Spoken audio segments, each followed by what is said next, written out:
ዶክተር ቤቱን ለቃ ወጣች። ልዩን እመጣለሁኝ ትንሽ ወጣ ብዬ ልመለስ በማለት ልዩን ተሰናብታት ሄዳ ነበር። ነገር ግን ልዩ ትመጣለች ብላ አዳሯን አላየቻትም ነበረ። ጧት ቁርስ ይዛላት ስትሄድ እክላሷ ልዩ እክላሷ አላገኘቻትም። እንዴ ምንድን ነው? የት ሂዳ ነው? ማታ እኮ አላየኋትም ነበር በማለት የተጻፈ ወረቀት ስታገኝ አንስታ ስታነበው ከዚህ በኋላ በእሷ ምክንያት እነሱ መሰደብ እና መወቀስ እንደሌለባቸው እንዲሁም ደግሞ ቤተሰቡን በጣም እንደምትወድ ርቃ እንደሄደች እንዳትፈልጉ በማለት ደብዳቤው ላይ ጽፋ አስቀምጣ ነበረ። በጣም ያሳዝናል። ምክንያቱም አብርሃም ከዚህ ቤት የትም አትሄጅም ቤተሰቦችሽ ነን ብሏት ነበረ። በተለይ ደግሞ አባቷ ሲሞት እኔ አባትሽ አይደለሁም ቤተሰቦችሽ ሌላ ናቸው፣ ስምሽም ትክክለኛ ረብቃ አይደለም በማለት ስለነገራት በጣም አሁን ላይ ሀዘንም ሁሉም ነገር ድብልቅልቅ ስላለባት ምን እየሆነች እንደሆነ አሁን ላይ አልታወቃትም ማለት ነው። እንግዲህ ዲና አብርሃምን ይቅርታ ለመጠየቅ አልጋዋን አበጃጅታ ክላሷን አስውባ ጠብቃው ነበረ። ነገር ግን አብርሃም ሲመጣ ወደ ቤት ለዲና የክስ ወረቀት ይዞላት ነበረ የመጣው። ሳቢላን አባቷ ጋር እንድታስታርቃት ይቅርታ እንዲጠይቀት ሳቢላን ያልሆነ ነገር ነግራት ነበረ። ልክ አባቷ ሲመጣ ወደ ክላስ ከገባ በኋላ ጥሏት ሊወጣ ሲል ክላሱን ሲያየው ምንድነው ያደረግሽው ዲና በማለት በዚህ ልታታልልኝ አትችይም በማለት ጥሎ ሊወጣ ነበር። አባቴ እባክህን ይቅርታ አድርግልኝ፣ አውቃለሁ አስከፍቻለሁ፣ አስቀይሜሃለሁ፣ ነገር ግን ይቅርታ በቃ ለምንድን ነው የምታሰቃየኝ? እኔ እናንተ እኮ ስንጋባ እንደዚህ ያልነበረም። ምንም ነገር ብታደርግኝ ምንም ነገር ባደርግ ላትተወኝ እኮ ነው ቃል የተጋባ ነው። አባዬ እንዴት ነው አንዴ እንኳን ይቅርታ ልታደርግልኝ አልቻልከው?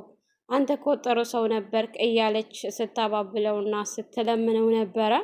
እንግዲህ ሳቢላ መጥታ አባዬ ለምንድን ነው ለዲና ይቅርታ የማታደርግላት? አንተ እንደዚህ ነው እንዴ እኔን ያሳደግከኝ?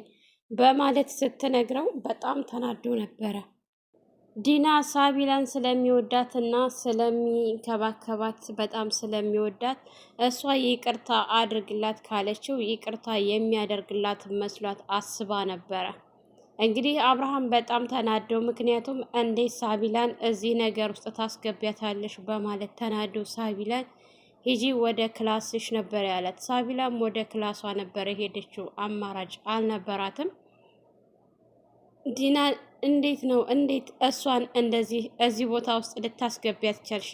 የራስሽ አልበቃሽ ብሎ ሌላ ጥፋት ይቺ ምንም የማታውቀው ልጅ እንዴት ነው እንደዚህ አይነት ነገር ውስጥ ልታስገቢያት እየቻልሽው ብሎ ሲላት፣ አረኔ አባዬ በፍጹም ይሄንን አላደረግኳትም እሷ ስትሰማ መጥታ ነው እንጂ ስትለው፣ በፍጹም የኔ ሳቢላ ይህንን ልታደርግ አትችልም፣ አንቺ ነሽ እዚህ ነገር ውስጥ ያስገባሻት በማለት በጣም ተናዶና ተበሳጭቶ፣ ዲና ይሄ የመጨረሻችን ነው፣ ከዚህ በኋላ ሳቢላን እዚህ ነገር ውስጥ የምታስገቢያት ከሆነ ይቅር አልልሽም መቼም ቢሆን ሲለ፣ አንተ እኮ በጣም ጥሩ ሰው ነህ አባዬ ስትለው፣ እኔ በጣም ጥሩ ሰው አይደለሁም፣ ጥሩ ሰው የሆንኩልሽ እንዳይመስልሽ መወሰን ስላቃተኝ ነው፣ የወሰንኩ ቀን ግን እኔ አብርሃም አያድርገኝ ስላት ነበረ። ያን ሰዓት በጣም ደንግጣ ነበረ። ምንድን ነው የተፈጠረው ሲላት፣ እንግዲህ ቁጭ ብላ እየተነፋረቀች ነበረ። ወረቀቱን በእጁ የያዘውን ይሄንን አንብቢ ሲላት፣ ምንድን ነው ስትል፣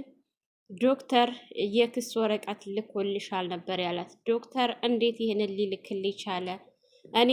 እኔ ሳልሰማ እኔ ምንም ባላውቅም፣ ነገር ግን አንቺ የሕክምና ወረቀት ለመቀየር ሰዎች ልከሽ ያስደበደብሽው የሕክምና ወረቀትን ለማስቀየር ይሄ ነገር ወንጀል እንደሆነ አታውቂም ነበረ ብሎ ሲላት፣ በፍጹም ይሄንን በፍጹም ሊያደርግ አይችልም እያለች ስታለቅስ፣ እንግዲያውስ ወደድሽም ጠላሽም ተከሰሻል፣ ይኸው የክሱ ወረቀት ማንበብ ትችያለሽ ሲላት ነበረ።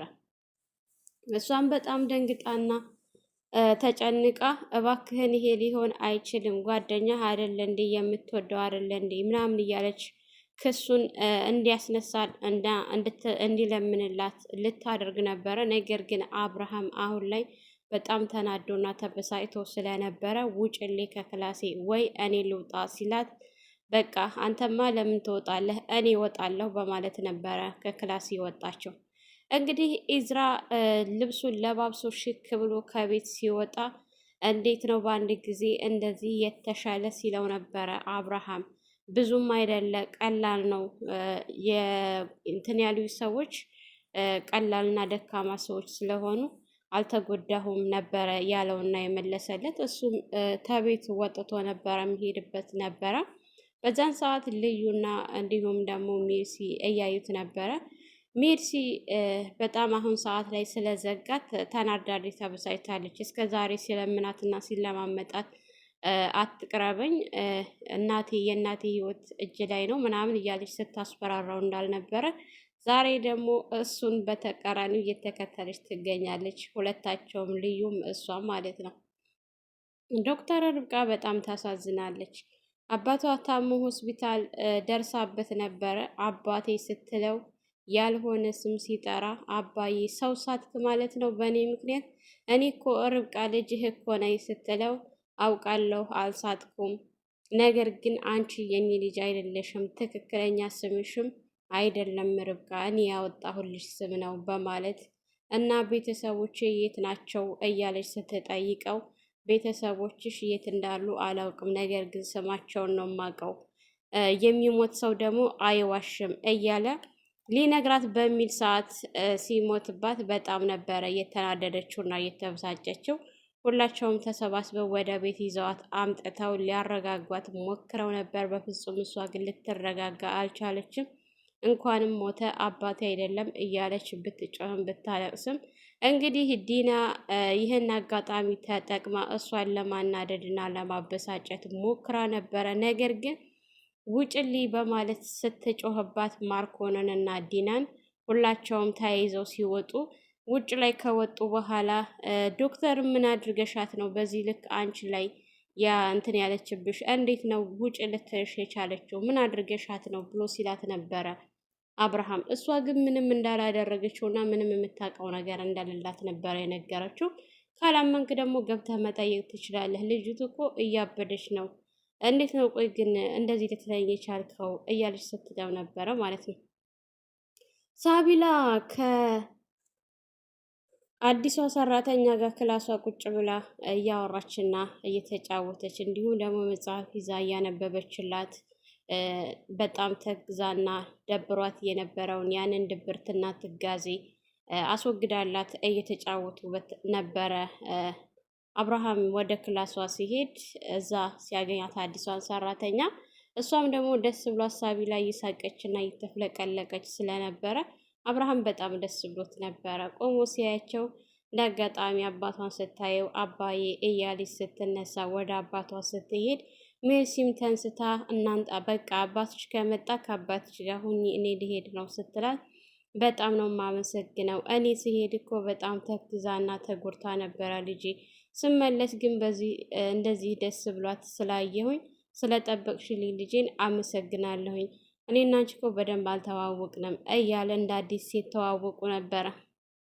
እንደ አዲስ ሲተዋወቁ እሷም ደስ ብሏት፣ ምክንያቱም ለአብርሃምም እንዲሁም ለቤተሰቡም መጥፎ አስተሳሰብ እና መጥፎ እይታ ነበር ያላት።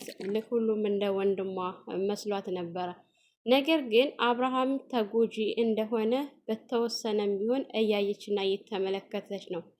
እንግዲህ እህቴ ብሎ እያለ ውሸቱን ተጠግቶ ወንድሟ ሌላ ሰው እህቴ እያለ ሲል ያ ነገር ምን እየሰራ እንደሆነ ምን አይነት ተንኮል እየሰሩ እንደሆነ ግራ ገብቶታል። ሁለተኛ ነገር ደግሞ ልዩን ጓደኛ አድርገሽ በቤት ውስጥ ምን እንዳለ ሁሉንም ሚስጥር አሳልፈሽ ለእኛ ትሰጭናለሽ በማለት ወንድሟም ማርኮን እንዲሁም ደግሞ ዲናም እንደዛ ስላሏት አብርሃም እንዲሁም ሌሎቹ ተጠቂ እንደሆኑ አሁን ላይ በደንብ ገብቷታል ማለት ነው። ያ ነገር ስለሆነ አብርሃምን በደንብ ነበረ በሰላምታ በፈገግታ የመለሰችለት። ያው እነሱ አባትና ልጅ ሰላም ሲባባሉ እሷ ክላሱን ለቃ ወጥታ ወደ ልዩ ጋር ነበር የሄደችው። ወደ ፎቅ ደረጃ ላይ በመሆን ኢዝራ ውጭ ላይ ስልክ እያወራ ስለነበረ ልዩ እየተመለከተችው ነው። ዛሬ ደግሞ እንዴት ነው ያማረበት፣ በጣም ውብ ሆኗል እያለች ስትል ነበረ ልዩ ብቻዋን። ውብ ሆኗል፣ አንቺን ለማማለል ነው፣ አንቺን ትኩረት ለማገኘት ነው፣ ለአንቺ ያንቺን እንትን ለመሳብ ነው ምናምን ስትላት አይደለም እውነትሽን ነው ስትላት ነበረ ልዩ ማለት ነው። አዎ ነበር ያለቻት ሜርሲም። ሜርሲ ግን ያው ውስጧን ቢከፋትም ነገር ግን አማራጭ ስላልነበራት እሷን ደስ እንዲላት ያንቺን ትኩረት ለመሳብ ነው እንደዚህ የዘነጠው። ተጎድቷል ብዬ አስቤ ነበር እኮ ግን አልተጎዳም ስትላት እሱ እኮ መጀመሪያውንም አልተጎዳም ነበረ እንደዚህ ትኩረት ለማገኘት ሲል ነው እንጂ ተጎድቶ አልነበረም ስትላት ነበረ ሜርሲም ማለት ነው። እንግዲህ እነሱ ከላይ እያዩት ነው፣ እሱ ግን አላያቸውም። አገራማን ብሎ ስልክ እያወራ ነው። ነገር ግን ስልክ ካወራ በኋላ ሲወጣ ወደ ውጭ እነሱ ወደ ኪችን ገብተው ስራቸውን መሰራራት ቀጥለው ነበረ። ስራቸውን እየሰሩ ነገር ግን አንዳንድ ነገሮችን ስትጠይቃት ነበረ ሜርሲም። ምክንያቱም ልዩን ጓደኛ አድርጊ ስለተባለች ልዩን ጓደኛ ለማድረግ እየሞከረች ትገኛለች። ግን ደግሞ ስለ ልዩ ምንም ነገር ጥያቄ አላነሳችውም እስካሁን ድረስ ምንም እንኳን ጓደኛና ሚስጥሯን ወቂ ብለው ቢልኳትም ማለት ነው። አብርሃም በጣም ተናዶና ተበሳጭቶ ዲናን ከክላሱ አውጥቶ ጥሏት ነበረ። የክሱን ወረቀት ይዛ እያለቀሰችና እየተነፋረቀች ስትወጣ አብርሃምን በንዴት እሷ ያስዋበችውን ክላስ ዝብርቅርቅ ነበረ ያደረገው። እሷ ደረጃ ላይ ሆና እያለቀሰች ማርኮን ከውጭ መጥቶ ነበረ። ማርኮን ከውጭ ሲመጣ መሆነች ነው እያለ ሲያባብላት የሆነውን ነገር ስትነግረው እኔ በፍጹም ይህንን ላምን አልችልም። ምክንያቱም እንዴት ዶክተር አብርሃም ስለ ዶክተር ይህንን ነገር ካወቀ እኔም ስለ እርግዝናው እንደማውቅ ያውቃል ማለት ነው ስትለው አንተ ከሃዲ ነህ፣ እሺ ተጠቅመህ ጣልክብኝ። እንዴት ስለ ራስህ ታስባለህ? ተከስሻለሁኝ እያልኩህ የኔ ነገር አያሳስብህም ማለት ነው?